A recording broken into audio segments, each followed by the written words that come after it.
Hi, I'm Daniel. I am an exercise enthusiast, and for the purpose of this video, this is a much better example of my thigh workout. Okay, one of the things I switched, I'm going to go ahead and start it and just let it play through. One of the things I switched up a little bit is I'm doing 20, 20, 20, 20 seconds of 50% effort, 20 seconds of 75% effort, and 20 seconds of as hard as you dare. Today's leg workout was incredibly good. Probably one of my best done so far. So the exercise I'm doing here would, I don't need that, would be, that's a bad version of it, or a bad example, but would be adductor or inner thigh machine like this. That's a little better form. But see if I can find about not quite all the way together with the pads, but almost all the way would be about where the position of my femurs are. Okay, wish I could make this go a little quicker. I'm going to let this play through normally. This was not a very long workout. There's only 4 exercises: hip adduction, and then I repeat leg extension, leg curl, and leg press twice. I'm not doing 2 sets. I'm doing each limb once. There are 2 reasons I am doing unilateral training. Number 1, mechanical. If I try to do, so this is similar to a coupled movement arm leg extension. The coupling is behind my knee here on the small pad, the round pad. You'll see it in a moment. Anyway, this is a coupled leg extension movement arm. And I'm showing 2 positions. This is a position some people prefer, but I don't like it. Nancy prefers this. And just hold on to those little handles. This is what I prefer. I think it's mostly just that I'm used to it from Medix and Nautilus. But this is the exercise I'm doing. And I'm doing it one leg at a time, because if I don't do it one leg at a time, I will come up out of the seat. I don't have a way to belt myself in securely enough on this. I have a yoga belt, that's good, but both legs, it'll be like doing a sissy squat. So by doing one leg at a time, and also my leg press, the doorway, is just one leg. I can keep it all together. So the Renex leg press, I hope this company eventually somehow figures out how to start making equipment again. And I have some ideas of how to produce if you want to talk. Leg curl is next. Same leg. The last session, if you look, I started on my right leg. This time I'm starting on my left leg. I alter that back and forth. Hamstring, and you can see my hamstring. So you can kind of see it flex when it goes. Yeah, there we go. Oh, you don't need to see leg extension anymore. You need to see leg curl. Turn that off. And Al Coleman here. Having some conversations with him recently. He's got an interesting concept I want to talk to him more about. So this is a coupled movement arm for leg curl, back of the leg, hamstrings. I'm not using a coupling. I can, and I have a couple of times. For my purposes, it's not really necessary. If I want to do both legs, I need to use my coupling, but I don't need to that often, and this is more than good enough. I don't need a belt. I stay in the seat quite well with just one leg. The other reason I do unilateral training on my lower body is I can produce more effort one limb at a time this way.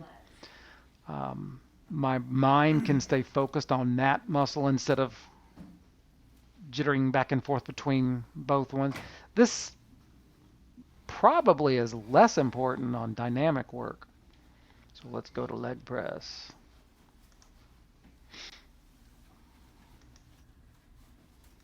This is the Renex leg press. I'm just trying to use some of Renex's stuff. Get ready for 15 seconds. It's the closest example of what I'm trying to replicate. Here we go. And I purposefully did it with my leg on the outside of each time so you can kind of see what my leg is doing when I'm tensing. Okay, you don't need to see the... Ken really liked linear bearings. He just was fascinated by them. It was interesting. I was like, yeah, that's pretty cool. Nice conveyor belt. But yeah, he liked linear bearings. So this is my leg press.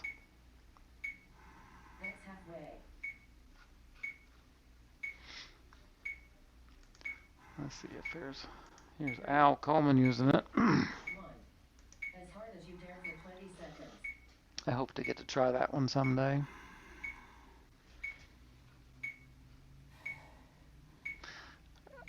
A well-designed piece of exercise equipment can be used statically or dynamically in any position.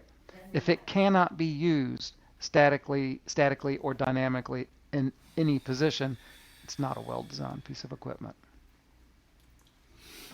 So now I'll go to the other leg, and you can see the coupling. See those two pads there? Let me go back. Sorry, Al. You can see that one pad. So this would be the pad. Oh, you can't. I forget, guys. You can't see my mouse. The pad behind the calf is the coupling, and that's the one there. So I have a coupling right here. A coupling is it is a reliable way to take as many other factors externally here out as you can. You still need to account for all those, but a coupling, it's safer, and I try to use it whenever possible. But like I said, this is a much better example of my training, and I will probably keep using this leg extension. I like getting my leg up a little bit higher. If I was using static exercise on dynamic equipment, I would be, there's the curve kind of goes like that. I would almost about 10, 20 degrees from full extension. Right about there is where I'd want it in the dynamic movement. So again, I did 20 seconds, 50% effort, 20 seconds, 75% effort, and 20 seconds as hard as you dare. I have much less mental drift. Oh, also, I'm going to show you guys what I am using. I don't know if you can hear. I hope you can. Darth Bane. Background. So this is music. Here it is. Or just a... So I'm going to let you hear what I'm hearing. Ramp up to 50% effort for 20 seconds. Well, it doesn't quite crack like that. I don't know if you can, I hope you can hear it, but if you can't. Anyway, it is a lower range frequency. I don't know what frequency Myers Music. Does he have a frequency? Anyway, I'm not sure what frequency they use, but whatever it is really good. It's not the Sith part, but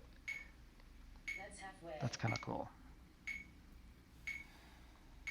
So that's what you hear. And again, I am doing this exercise. Oops. Let curl. And I am about in that position right there. Right about there.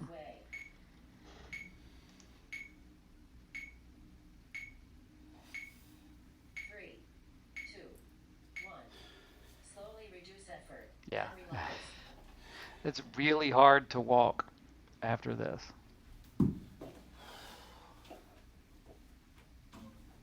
And usually I would have done it in the same place, but I kind of wanted to keep the leg I was working on the outside of the doorway so you guys could see it better.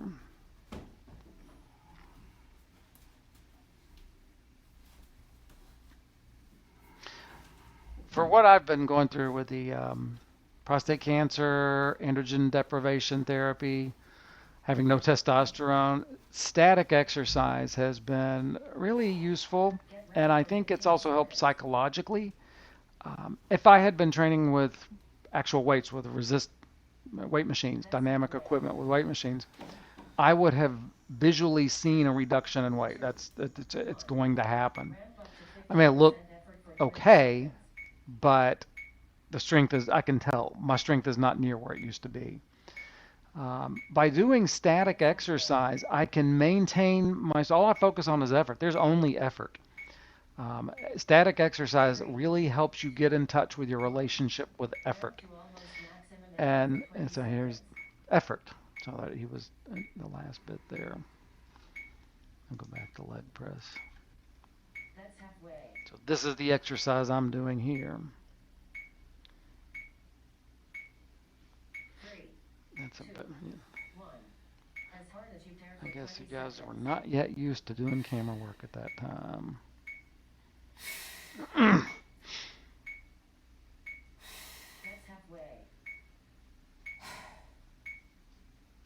Yeah, for some reason the sound is going clip, clip, clip, clip. Let's just turn that off for now.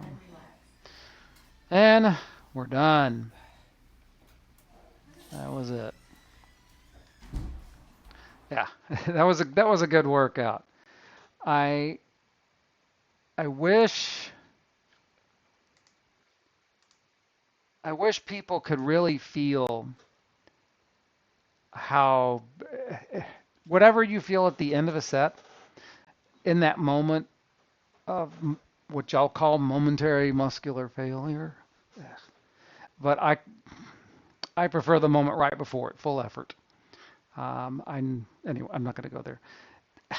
What y'all feel there is what I experience in the last 20 seconds of static training. Um, Usually I can hold that full effort for about 10 seconds and then I just try to keep whatever effort I can for the last 10. But 20 works a little bit better for me. I'm going to stick with it for a while. I hope these examples are giving people ideas, stuff like that. And any questions about this, put them in the comments.